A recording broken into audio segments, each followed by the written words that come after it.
আমার ছাত্র রাজনীতি 1968 সাল থেকে অদ্যাবধি আমি 22 বছর সভাপতির দায়িত্ব পালন করছি ভাঙ্গুর উপজেলা আওয়ামী লীগের। আমি এই পবিত্র দায়িত্ব এবং আমানতের পক্ষ থেকে আমি একটি কথা বলতে পারি, আমি মকবুল সাহেবের হাত ধরে আমি তাকে নিয়ে আসছি আমার দলে।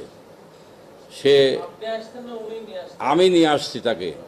আমার রাজনীতির বয়স 1968 সাল থেকে, এবং আমি দীর্ঘদিন আমার রাজনৈতিক পথ পরিক্রমায় আমি কোনো কাজে ইনশাল্লাহ ভুল করি নাই, এবং অদ্যাবধি পর্যন্ত বিগত জাতীয় নির্বাচনে আমি তার সঙ্গে থেকে রাজনীতি করেছি। আমি তো বঙ্গবন্ধুর সৈনিক, আমি তো এখান থেকে সরিয়ে আসার আমার কোনো পথ নাই। কিন্তু উনি এমপি হওয়ার পর থেকেই কেন যেন আমাদের উপরে একটা বিরূপ মন্তব্য উনি প্রকাশ করে আমাদের কাছ থেকে উনি সরে দাঁড়িয়েছেন। আমরা বারবার চেষ্টা করেছি